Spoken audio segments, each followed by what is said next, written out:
नमस्कार दोस्तों। लगभग 4 से 5 साल हो चुके हैं परिसीमन के साथ काम करते हुए। तो दोस्तों हम आज आपको बताएंगे कि गर्म क्षेत्र में अगर आप परिसीमन का पौधा लगाते हैं तो आपको किन किन बातों का ध्यान रखना चाहिए और साथ ही आपको क्या क्या परेशानियां आ सकती है। अगर आप इन बातों को पहले से ही जान लेंगे तो हम आशा करते हैं कि आपको इन परेशानियों का सामना करना नहीं पड़ेगा और आपके पौधे काफ़ी अच्छे से चलेंगे। क्योंकि ठंडे प्रदेशों में रहकर कहना बोलना बहुत आसान होता है, क्योंकि ठंडे प्रदेशों में इतना केयर नहीं करना पड़ता है। परसिमन प्लांट हो चाहे कोई भी और प्लांट हो जो कि पहले से ठंडे प्रदेशों में होते हैं, लेकिन गर्म क्षेत्र में जब हम लगाते हैं तब हमें पता चलता है कि इसमें क्या क्या परेशानियां आती हैं। हाँ, इसका प्रॉफिट जरूर है। ऐसा सोच रहे हैं कि आम के पौधे जैसे लगा करके बस छोड़ देंगे और हर साल हमें आम मिल जाएगा, यानी कि परसिमन खाने को मिल जाएगा, बेचने के लिए मिल जाएगा, तो ऐसा नहीं होगा। आपको प्रॉपर केयर करना होगा। आप डेली ऑर्चर्ड, डेली नहीं तो एटलीस्ट 2-3 दिन में एक बार ऑर्चर्ड विजिट कर सकते हैं, तभी प्लांट लगाएं, ना तो ना लगाएं। मैं पहले से कह देना चाहता हूं आप सभी को, जो भी किसान भाई आने वाले भविष्य में सोच रहे हैं कि परसिमन की खेती हम करें, क्योंकि इसमें प्रॉपर केयर की आवश्यकता होती है। अगर आप डेली ऑर्चर्ड नहीं विजिट करते हैं और जो आपके सहायक कर्मी होते हैं उनके भरोसे पूरे आप बाग को छोड़ रहे हैं, तो हमको लगता है कि ये आपका बाग बहुत ज़्यादा अच्छे से नहीं चल पाएगा और ये पूरा बाग आपका ख़राब हो सकता है। मेरा इस वीडियो बनाने का खास मकसद ये है कि हम पौधे तो देते हैं सभी को, सभी किसान भाइयों को, लेकिन साथ साथ जो परेशानियां हैं उनको ही बताना काफ़ी आवश्यक है। तो ये सब चीज़ें देख करके जब किसान भाई खेती करने के लिए उतरेंगे तो उनका भी पहले से माइंडसेट क्लियर होगा और उनको ऐसा नहीं है कि हम पहले से बोल करेंगे कुछ नहीं करना है, बस लगा के छोड़ दीजिए और आपको हर साल लाखों का पैसा आपको आमदनी हो जाएगा। तो ये ऐसा भी नहीं है। दोस्तों आज है 6 जून और आप देख सकते हैं कि ये जो परसिमन के पौधे लगाए हुए थे, इसमें लगाने के जस्ट बाद इसमें फ्रूटिंग आ गया था। इसमें ऐसा इसलिए हुआ था क्योंकि इसका प्रॉपर हमने मैनेजमेंट किया था, उसका सही प्रोसेस से बिल्कुल प्लांट्स को लगाए थे, तभी प्लांट्स बहुत अच्छे से इसमें स्प्राउटिंग भी हुई है और इसमें बहुत अच्छे से कल्ले आए हैं और साथ में बहुत ज़्यादा संख्या में फ्रूट आया है। लेकिन इसमें ये फ्रूट रहेगा नहीं, बिल्कुल जल्दी झड़ जाएगा, क्योंकि परसिमन का पौधा एक ऐसा प्लांट है जिसको पता है कि वो पौधा कितना फल रख सकता है, ठीक है ना। तो ज़्यादातर जो फल होते हैं वो अपने आप ही पौधे गिरा देते हैं। सबसे पहला बात कि अगर आप परसिमन की खेती करना चाहते हैं और आप चाहते हैं कि जल्द से जल्द फ्रूटिंग मिले और वो जल्दी से जल्दी पौधा आपका तैयार हो जाए, तो ऐसा नहीं होगा। अगर आप परसिमन में जल्दी फल लेने का प्रयास करेंगे कुछ अलग चीज़ों का इस्तेमाल करके, तो उसमें होगा क्या कि आपका पौधा 1 साल बाद फ्रूटिंग पे आ जाएगा प्लांट, क्योंकि हमारे गर्म क्षेत्र में जल्दी पौधे फ्रूटिंग पे आते हैं और उतना ही जल्दी पौधे स्ट्रेस में भी जाते हैं। अगर आप पहले साल के बाद ये गलती कर देते हैं फल लेने की, तो आप दोस्तों यकीन मानिए कि आपका पौधा बहुत ही जल्द पौधा फ्रूटिंग देने के बाद स्ट्रेस में जाएगा और स्ट्रेस में जाने के बाद ये पौधा आपका बिल्कुल नहीं चलेगा, बिल्कुल रुका रहेगा, पत्ते भी सारे गिर जाएंगे और ये पौधा मर जाएगा। तो ये दोस्तों हम आपको तभी बता रहे हैं एक्सपीरियंस गेन करने के बाद, ये कोई रटी रटाई हुई बातें नहीं है।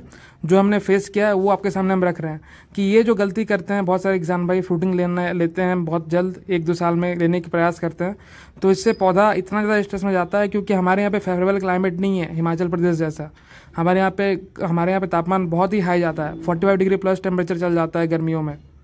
तो सबसे पहले पौधा ये कोशिश करता है कि इस इन्वायरमेंट में कैसे वो सुइटेबल हो जाए, जबकि अगर आप इसमें फ्रूटिंग ले लेंगे तो एक तो पहले से परेशानी थी और दूसरा परेशानी आ जाता है।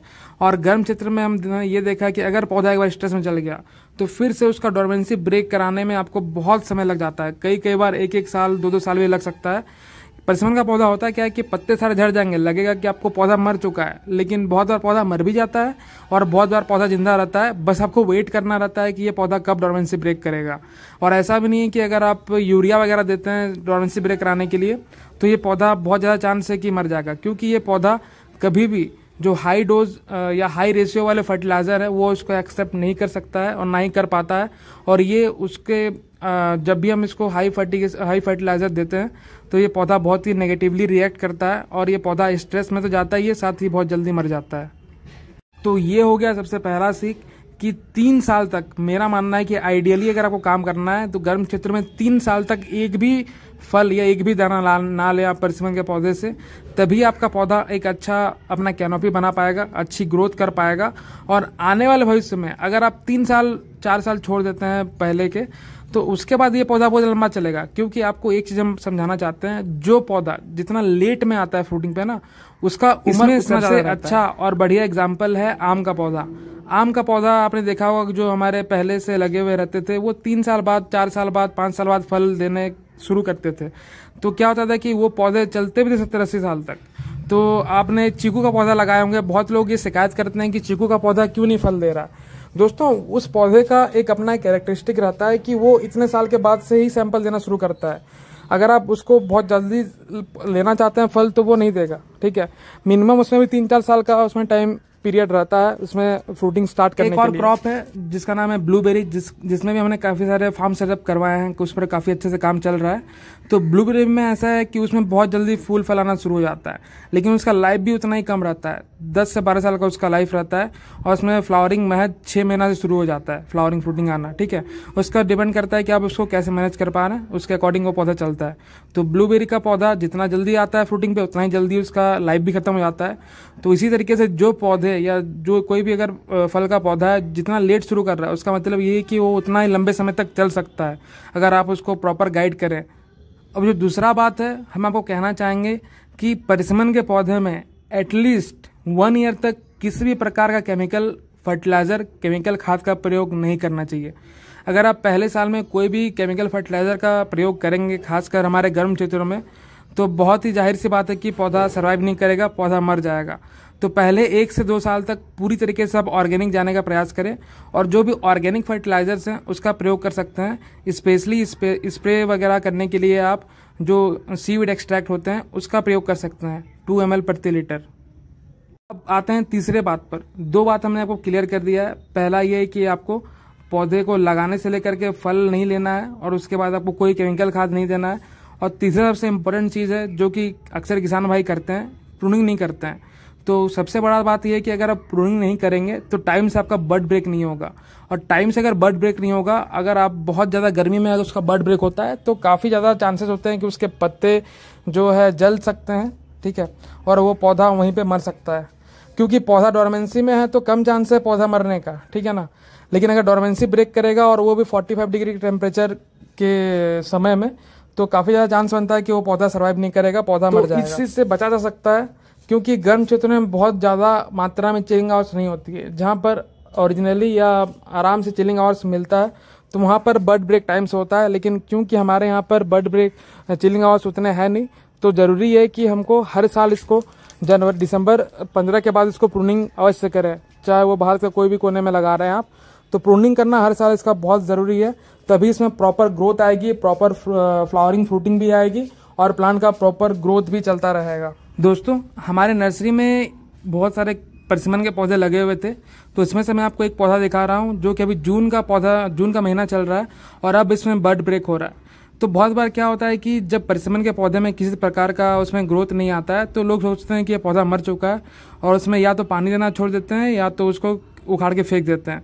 तो ऐसा बिल्कुल भी नहीं करना है। परसिमन का पौधा अगर बड ब्रेक हुआ नहीं है और स्क्रैच करके आपने स्क्रीन देख लिया है कि वो हरा है, तो उसमें प्रॉपर पानी देते रहें। आप देखिए कि ये जो बाकी पौधे लगे हुए थे, वो बहुत ही पहले यानी कि जनवरी के महीने में ही बड ब्रेक हो गया था, और उसके पौधे काफ़ी अच्छे से चल रहे हैं, ये देख सकते हैं आप। तो दोस्तों, इसमें एक और परेशानी आती है कि जब ये नए नए पत्ते निकालता है, जो उसके पत्ते बहुत ही कोमल होते हैं, तो उस टाइम पर बहुत ज़्यादा जो पत्ते खाने वाले कीड़े होते हैं उसका अटैक होता है। तो इससे बचने के लिए आपको क्या काम करना है, एटलीस्ट 1 महीने तक कुछ नहीं कर सकते हैं तो जाली लगा दें, और वो भी नहीं कर सकते हैं तो फेरोमोन ट्रैप लगाएं। और एक ऑप्शन आपके पास ये है कि इंसेक्टिसाइड का आपको प्रयोग करना है, खासकर इस टाइम पर जब इसके पत्ते निकल रहे हों, उस समय पर खास ध्यान देना है। नहीं तो अगर इसके पत्ते वो जो कीड़े द्वारा सारे खा लिए जाते हैं, तो पौधा स्ट्रेस में चल जाएगा, और अगर एक बार पौधा स्ट्रेस में चल गया तो फिर इसको वापस लेके आना ग्रोथ में बहुत ज़्यादा डिफिकल्ट हो जाता है। तो अगर परसिमन का पौधा ग्रीन है तो उसमें 100% बड ब्रेक होगा। बस आपको क्या करना है, तब तक आपको अच्छे से पौधे की केयर लेनी है। और जैसा कि हमने इस पौधे को केयर ले ही रहे थे बाकी पौधों के साथ साथ, अब देखिए इसमें काफ़ी अच्छा से फूटाव आना शुरू हो गया जून के महीने में। तो दोस्तों